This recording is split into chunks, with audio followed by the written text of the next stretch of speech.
O perigoso caminho em direção ao despertar, parte 3, por Bernard Guenter. O que significa estar desperto? Mas o que realmente significa estar verdadeira e totalmente desperto? Bem, estamos entrando em território escorregadio aqui, um lugar onde encontramos as limitações de palavras e linguagem. É algo que a mente não pode compreender através de um processo de pensamento ou descodificação de linguagem, pois é uma experiência interna além do pensamento, emoções e sentimentos. Um estado mais elevado de ser. Como disse Lao Tzu, o tal que pode ser dito não é o tal eterno, ou a clássica metáfora zen de confundir o dedo apontando para a lua na lua. Para apontar para a lua, um dedo é necessário, mas ai daqueles que consideram o dedo a lua. D.T. Suzuki. Com essa compreensão das limitações firmemente estabelecidas, podemos, no entanto, fazer alguns apontamentos de dedo básicos. Além de simplesmente despertar em um nível intelectual, e, assim, ver através do engano e da ilusão da matriz externamente, e dos vários níveis dentro disso, o despertar verdadeiro, mais profundo e real só pode acontecer dentro, além do pensamento. Ele se relaciona com o que eu escrevi em um ensaio anterior sobre o indivíduo encarnado. A individualidade, neste contexto, é a alma individualizada encarnada como um transdutor consciente para energias superiores, sendo um instrumento para a vontade divina. A individualidade não significa a identificação do ego/personalidade, o falso eu, ou o que a cultura matricial/oficial promove como individualidade, que é na maioria das vezes um culto da personalidade. No mesmo contexto, tornar-se um indivíduo emancipado soberano não implica que o seja um ser humano independente, separado de tudo o mais. Essa ideia ilusória decorre do aspecto masculino centrado na cabeça da consciência, o tirano, interno, que é identificado com a independência, falsa, autoalcançada. A partir de uma perspectiva espiritual e holística, ser um indivíduo soberano corporificado está baseado em um profundo reconhecimento, em um nível incorporado, da inter-relação da vida, totalmente sintonizado com a natureza e o divino/espírito como uma expressão individualizada, mas não separada, um aspecto fractal do holograma universal. Ela decorre do aspecto feminino da consciência, que está fundamentada no ser. O indivíduo soberanamente emancipado não é influenciado por influências/intrusões externas que a Matrix tenta inserir em sua consciência. Qualquer forma de governantes/autoridade, incluindo interferência hiperdimensional, ou programação social/cultural/condicionamento espiritual. Mas ele/ela também não é um isolado, independente ser separado, mas profundamente conectado, e em alinhamento, com a natureza, espírito e divino, como um recipiente/transdutor consciente para a vontade divina. Ou a noção zen de não fazer, significado da palavra, não significa que alguém é apenas passivo, outro equívoco comum. É o ponto zero/parado, consciência não reativa, a partir do qual nossa totalidade pode ser informada pela totalidade do mundo, escutar o mundo através do corpo, ancorado no assoalho pélvico/intestino, centro do aspecto feminino da consciência, e então responder a ele a partir deste espaço fundamentado. É a partir deste estado de ser que surge a ação espontânea, perfeita, ação que está em alinhamento com a natureza e a vontade divina. É receptivo ao que é, ao contrário do tirano reacionário do aspecto masculino da consciência, nada a ver com o gênero, que é ameaçado pelo momento presente, e, essencialmente, tem medo do feminino, viciado em fazer a vontade, e análise centrada na mente, com uma necessidade desesperada de controlar o mundo exterior, o que só resulta em mais e mais fragmentação, pois o intelecto/a mente nunca pode perceber a totalidade. A individualização é a capacidade de absorver todas as experiências e organizá-las em torno do centro divino. O objetivo do ser psíquico alma/eu superior é formar um ser individual, individualizado, personalizado em torno do centro divino, desenvolvendo/crescendo a alma para tornar-se plenamente incorporado no ser. Normalmente, todas as experiências da vida externa, a menos que se faça yoga, não confundir com a prática física, e se torne consciente, passa-se em organizar o ser interior, enquanto o ser psíquico organiza essas experiências em série. Ele quer realizar uma atitude particular em relação ao divino. Cada indivíduo é uma manifestação especial no universo, portanto seu verdadeiro caminho deve ser um caminho absolutamente único. Há semelhanças, há similaridades, há categorias, famílias, ideais também, ou seja, uma certa maneira coletiva de aproximar-se do divino, que cria uma espécie de igreja, não materializada, mas em um mundo mais sutil. Há todas essas coisas, mas para os pormenores do caminho, os detalhes da yoga, união do indivíduo humano com a existência universal e transcendente, será diferente de acordo com cada indivíduo, necessariamente, e condicionado fisicamente pela sua estrutura corporal presente, e vital, mental e psiquicamente, é claro, por vidas anteriores. Para estar individualizado em uma coletividade, é preciso estar absolutamente consciente de si mesmo. E em qual deles? Fusionado com o que está acima de tudo, isto é, o que eu chamo a verdade de seu ser. E enquanto você não estiver consciente da verdade de seu ser, você é movido por todos os tipos de coisas, sem notar tudo. O pensamento coletivo, as sugestões coletivas, são uma influência formidável que atua constantemente no pensamento individual. E o que é extraordinário é que não se percebe. Acredita-se que se pensa assim, mas na verdade é a coletividade que pensa assim. A massa é sempre inferior ao indivíduo. Pegue indivíduos com qualidades semelhantes, de categorias semelhantes. Bem, quando estão sozinhos estes indivíduos são pelo menos 2 graus melhor do que pessoas da mesma categoria em uma multidão. Há uma mistura de obscuridades, uma mistura de inconsciência, e inevitavelmente você desliza para esta inconsciência. Para escapar disso, há apenas um meio. Tornar-se mais consciente de si mesmo, cada vez mais consciente e cada vez mais atento. É assim que, gradualmente, lentamente, com perseverança, em primeiro lugar com muito cuidado e muita atenção, torna-se consciente, aprende a conhecer a si mesmo e depois torna-se mestre de si mesmo. A mãe, Biblioteca Sri Aurobindo, de uma perspectiva absoluta, o que está sendo descrito é essencialmente a dissolução/transcendência do que pensamos que somos. Isso dá abertura para experimentar um reino além da dualidade, onde não há senso de separação. Nós compreendemos, por mais fugaz que seja, uma unidade com tudo o que é, incorporando um instrumento e expressão única do divino em sintonia com o fluxo natural da vida. É um estado além do pensamento, desejo, ou até mesmo emoção e sentimento, um estado de ser puro, totalmente sintonizado no momento presente. Atrás desta insignificante ação instrumental da vontade humana, há algo vasto e poderoso e eterno que supervisiona a curva da tendência e pressiona ao retorno da vontade. Há uma verdade total na natureza maior do que nossa escolha individual. Esse mecanismo aparentemente autogerador da natureza, oculta uma vontade divina imanente que a comprime, guia e molda seus propósitos. Mas você não pode sentir ou conhecer a vontade enquanto você está fechado em sua estreita célula de personalidade, cego e acorrentado ao seu ponto de vista do ego e seus desejos. Pois você só pode responder a ela quando você está sem personalidade, incorporado pelo conhecimento expandido para ver todas as coisas em si e em Deus, e o eu e Deus em todas as coisas.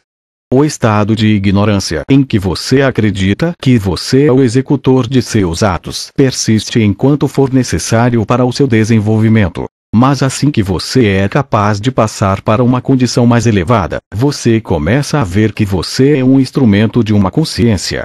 Você dá um passo para cima e sobe para um nível mais elevado consciente. Sri Aurobindo, a yoga integral. Este estado de ser plenamente acessado não é, obviamente, o que a maioria de nós experimenta em nosso esforço para o despertar, muito menos em uma base consistente.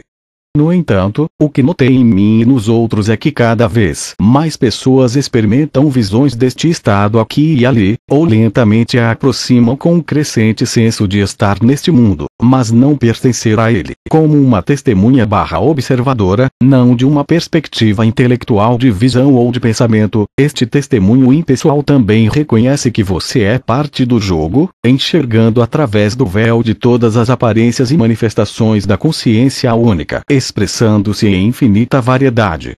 É uma experiência encarnada, além da identificação da autoimagem do eu. Não está ligada a quaisquer pensamentos.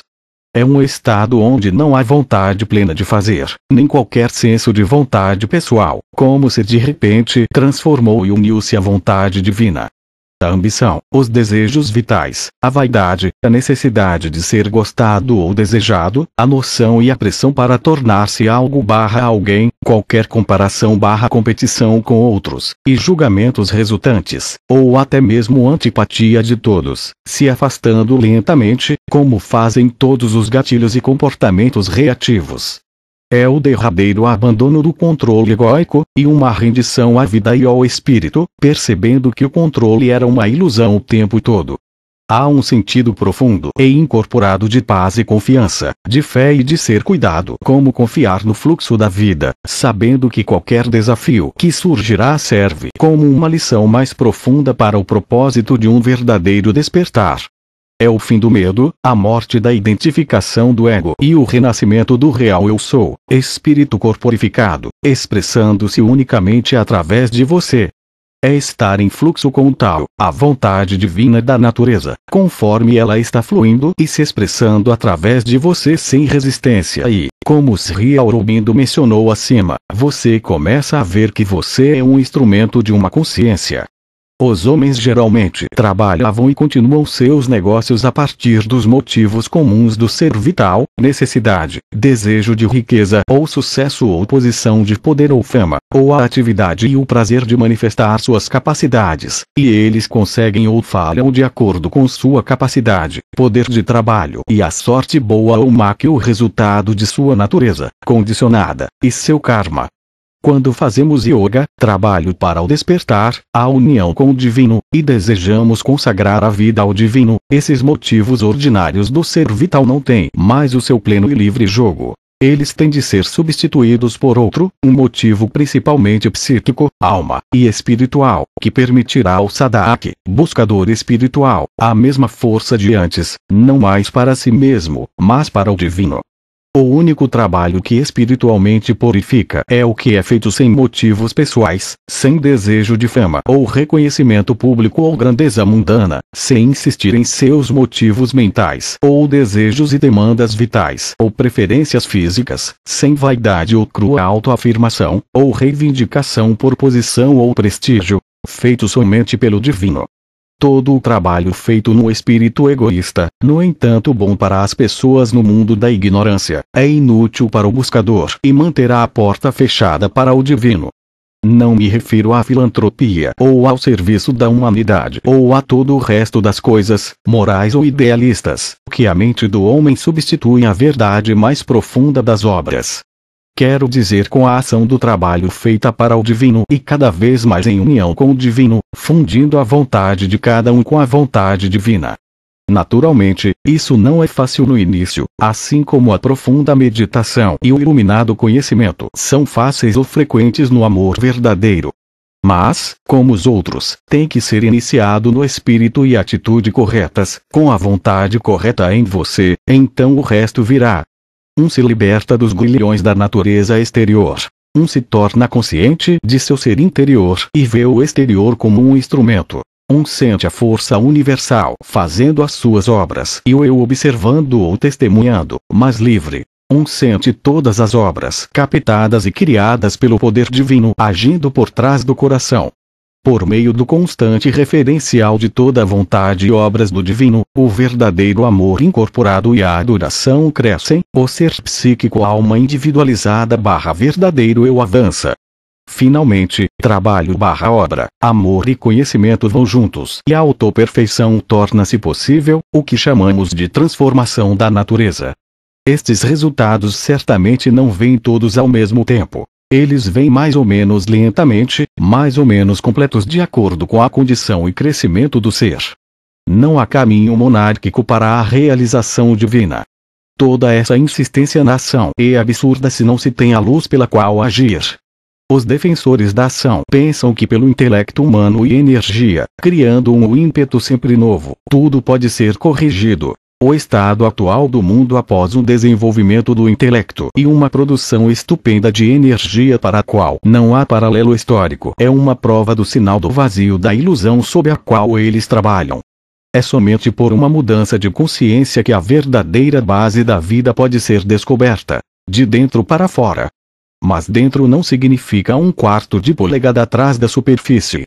É preciso ir fundo e encontrar a alma, ó, verdadeiro ser atrás das máscaras da personalidade condicionada, a realidade divina dentro de nós, e só então a vida pode tornar-se uma verdadeira expressão do que podemos ser em vez de um enevoado e sempre repetido confuso borrão da coisa inadequada e imperfeita que nós éramos. A escolha é entre ficar na velha desordem e tatear na esperança de tropeçar em alguma descoberta, ou voltar e ver a luz interior até que nós descobrimos e podemos construir a divindade dentro e fora de nós. Sri Aurobindo, a yoga integral é também o estado em que não estamos sujeitos a quaisquer ataques ou interferências das forças hiperdimensionais ocultas, uma vez que nos encontramos ressoando em uma frequência mais alta, além do seu reino vibratório, ou seja, nós realmente transcendemos a Matrix. A realidade que experimentamos subsequentemente é de uma impressão muito mais rica e sutil, não ligada à ilusão do tempo linear. Portanto, não há nenhuma pressão a fazer, nenhuma pressa, nenhuma impaciência. Toda a vontade de fazer se dissipa, para ser substituída por uma incorporada respondendo ao que é, e o que a vida traz, que está unicamente ajustada às nossas lições e talentos da alma. Ela nos guia de um lugar interior encarnado sem expectativas e apego ao resultado. Definição de objetivos e ambição são substituídos por uma aspiração tranquila com intenções, mas sem expectativas ou necessidade de controle. Fazer escolhas e tomar decisões não resulta mais de um processo de pensamento ou de qualquer análise centrada na cabeça de deveria ou não deveria, mas emergem de um nível de intuição do conhecimento intuitivo não verbal. A vida se torna como uma dança no rio da vida, já que não lutamos mais contra a corrente, estando na zona, encerrados dentro do ritmo da vida, tal. Contrariamente às crenças populares, este estado desperto não é um sentimento constante de prazer ou êxtase, embora possa haver experiências de pico como essa, nem é um sentimento de amor ou felicidade. Realmente transcende qualquer coisa que normalmente experimentamos em estados de consciência comuns que estão relacionados a emoções e sentimentos. Em última instância, transcende a dualidade da dor e prazer, felicidade e sofrimento. Existe um contentamento mais profundo e silencioso, uma calma e um sentimento de paz, não dependendo de circunstâncias externas, uma sensação de abrandamento e simplificação. É um lugar de verdadeira liberdade. Pensamentos ainda podem vir e tentar se anexar, mas torna-se mais fácil destacá-los, para liberar ou acreditar neles ou se identificar com eles. Este senso de detecção não é, no entanto, uma forma intelectual de dissociar, mas um reconhecimento incorporado da verdadeira natureza, em contraste com a ilusão do pensamento, e que pensamos ser. Reconhece-se que a mente é apenas uma ferramenta, uma serva, mas não deve ser considerada como um mestre/guia. Não se trata de demonizar o intelecto, pois precisa passar por sua própria transmutação para se tornar um instrumento para o divino, acessando o conhecimento superior, gnose. Podemos ainda usá-la de maneiras práticas para viver nossas rotinas diárias, já que não apenas verificamos nossa existência aqui na Terra. Pelo contrário, estamos mais envolvidos com a realidade, mais plenamente abraçando a vida, e qualquer que seja a dança que isso possa trazer em plena participação consciente com os ritmos da vida, participaremos, sem apego, e vontade plena de fazer. Todos nós, em nosso próprio processo de despertar, visitaremos a limitação da nossa vontade pessoal. A maioria de nós vai visitá-la várias vezes, em níveis mais profundos e mais profundos, até que esteja totalmente extinguida. A perda da vontade pessoal não é realmente uma perda em tudo. Não é como se nos tornássemos o capacho da humanidade, que parássemos de saber o que fazer ou como fazê-lo. Muito pelo contrário acontece. Ao renunciar à ilusão da vontade pessoal, nasce em nós um estado de consciência completamente diferente. O renascimento acontece. É quase como se uma ressurreição acontecesse de dentro de nós. Esta ressurreição é muito difícil de explicar, como muitas coisas na espiritualidade, mas, em essência, começamos a ser movidos pela plenitude e totalidade da própria vida. A representação deste tipo de movimento é muito vívida na tradição taoísta, que se concentra na expressão do Tao, ou a verdade, através de nós. Se você ler o Tao Te Ching ou olhar para alguns dos ensinamentos taoístas, você começa a ter uma ideia de como a obstinação é substituída por um senso de fluxo. Quando você sai do assento do motorista, você acha que a vida pode conduzir a si mesma. Na verdade, a vida sempre se dirigiu. Quando você sai do banco do motorista, ela pode conduzir-se muito mais fácil. Ela pode fluir de maneira que você nunca imaginou. A vida se torna quase mágica. A ilusão do eu já não está no caminho. A vida começa a fluir, e você nunca sabe onde ela vai levá-lo. Conforme o seu sentido de vontade pessoal diminui, as pessoas muitas vezes dizem: eu nem sei mais como tomar uma decisão. Isto é porque elas estão operando cada vez menos de um ponto de vista pessoal. Há uma nova maneira de funcionar, e não é realmente sobre tomar essa ou aquela decisão, a decisão certa ou a decisão errada. É mais como navegar um fluxo. Você sente onde os eventos estão se movendo, e você sente a coisa certa a fazer. É como um rio que sabe a maneira de contornar uma pedra, para a esquerda ou para a direita. É um sentido intuitivo e inato de saber. Este tipo de fluxo está sempre disponível para nós, mas a maioria de nós está muito perdida nas complexidades do nosso pensamento para sentir que há um fluxo simples e natural para a vida. Mas debaixo do tumulto de pensamento e emoção, e sob o apego da vontade pessoal, há realmente um fluxo. Há um movimento simples da vida. Adyashanti, o fim de seu mundo. Falando pessoalmente, ao longo dos últimos anos, eu tive mais vislumbres nesse estado de estar no fluxo, e comecei a experimentar cada vez mais a vida e a realidade em um nível diferente que é difícil até mesmo colocar em palavras.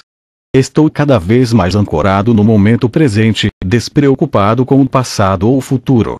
De modo algum pretendo estar totalmente desperto, muito menos conseguido um estado real de existência iluminada, mas houve mudanças internas dentro de mim, que refletem minha realidade exterior, que são inegáveis, que também resultaram em um aumento exponencial de sincronicidades positivas. Há também mais alegria e simples contentamento e gratidão no meu coração, assim como humildade para o mistério da vida. Uma confiança e uma fé mais profundas no aqui e agora e no universo, uma sensação de que estou sendo cuidado e apoiado. No entanto, meu processo pessoal de emancipação/desobrigação e incorporação continua, e há sempre mais lições a serem aprendidas. Eu ainda tenho meus dias quando fico preso na mente, fico desconectado, reativo, faço projeções, e meu ego recebe o melhor de mim, melancólico, desanimado em mim mesmo, ou apanhado em um ciclo de pensamento, mas não é nem perto de o estado de ser que eu estava em alguns anos atrás. Muitos de nós experimentamos vislumbres ou impressões sutis do que descrevi acima, mas na maioria das vezes elas não ficam conosco e não são permanentes por qualquer meio. Isso também é normal, então, mesmo quando a luz diminui e ficamos presos em nossos ciclos de pensamento e comportamento mecânico mais uma vez, não devemos desesperar. Muito está acontecendo atrás do véu, conforme o espírito está ocupado fazendo seu trabalho. O processo de despertar não é um processo linear. Muitos fatores entram na jornada, pois é muito diferente para cada um de nós. De uma perspectiva mais ampla, todos nós estamos onde precisamos estar quando se trata da evolução da alma. A armadilha é comparar-nos com qualquer um, ou começar travado na mentalidade do que deve estar acontecendo, ou onde nós devemos estar com relação a nosso desenvolvimento interno, ou tornar-se atolado na ideia da nossa mente sobre sucesso e fracasso, que mais frequentemente resulta em ansiedade, depressão, impaciência, frustração ou raiva. Quando eu me encontro em tal estado, especialmente quando um pensamento de deve/não deve vem, eu o uso como um sinal de feedback que estou atualmente desincorporado, não no meu corpo, e desligado do meu verdadeiro eu/espírito, no sentido absoluto. Nós nunca estamos desconectados, é claro. e eu não tento tomar nenhuma decisão desse estado.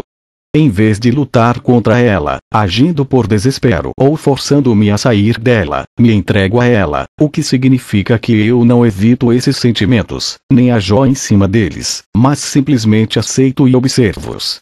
Normalmente, eu entro em meditação para senti-los plenamente no meu corpo, outras vezes eu vou dançar ou dar um passeio na natureza, e também investigo mais profundamente qualquer pensamento associado a essas emoções, uma vez que geralmente há um ciclo de feedback entre pensamento e emoção, um desencadeando o outro. Quando me entrego ao que é uma crença falsa, subjacente do passado, baseada no condicionamento/ferimento, a qual o pensamento está associado, geralmente vem à luz, ou às vezes sinto uma injeção de pensamento arcôntico, trazendo-a para a consciência através da simples percepção interior sem me identificar com ela, o que ajuda a dissolver o pensamento, ou seja, o desapego metafísico.